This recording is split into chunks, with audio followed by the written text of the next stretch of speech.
Ono ye mukyala eyadda mu kifo kya Chosen Becky. Tumuyite mujja wa Chosen Becky era nga ye mukyala omupya owa Dictator Amir. Munnange Dictator Amir love eno yayagala agikuume nga yakyama era kyemmanyi nti n'omukyala ono ateekeddwa okuba nga yamugaana okubeera ku social media, okubeera mu butaala kubanga bw'ogenda ku akawunti ye ayinayo vidiyo 3 zokka. Ndowooza Dictator Amir we yamusangira awo n'amugamba munnange nze sikwagala kubeera ku social media, nze sibyagala ebintu ebyo. Era Hakima Cakes ge mannya gakwesa ku TikTok. Videos ze zisinga zonna apostinga cakes ze kubanga mukyala munnange mufumbi wa keeki. At least in relationship erabika ejja kumaakinga owa restaurant ate n'owa keeki bijja kumaakinga. Naye nedda kisinziira Mukama ani gwe yakutondera naye nga byebyo bamikwano. Ye mukyala oyo kigambibwa nti ali lubuto asulirirwa essaawa yonna agenda kubanga ate munnange akubawo ezzadde erya Dictator Amir.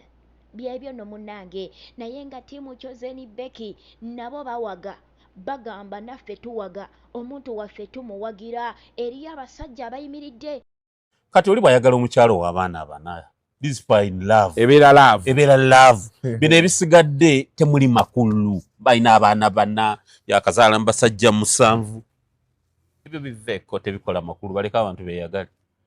Nze bwe mmaliriza n'enjawukana n'omukyala wadde mba okufumbira omusajja gw'ayagala. So gwe kati owagidde Chosen Becky. Wonderful. Kati oyagala abeere malaaya, oyagala abeera awo yekka. Honorable Munyagwa awagidde Chosen Becky. Bwe baba ayawukana n'oli atuusa abasajja be nga baayagala. Exactly. Mwe basajja mwagaza ki? Mwine ekintu ky'okunenya abakyala mukyusa abasajja gw'omwagaza ki? Obwenzi bw'omugamba bulimu omusajja n'omukyala. Lwaki munenya sayidi emu?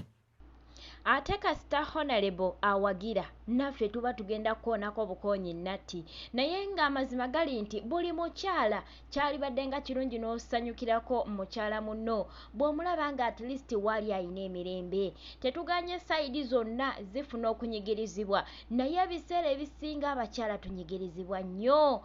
Chosen Becky ffe tuwagira ggwe w'obeera ng'oli musanyufu naffe tuli basanyufu. Nze siriva ku ludda lwo nebaligamba nti oba okoze eki libeera ku sayidi yo.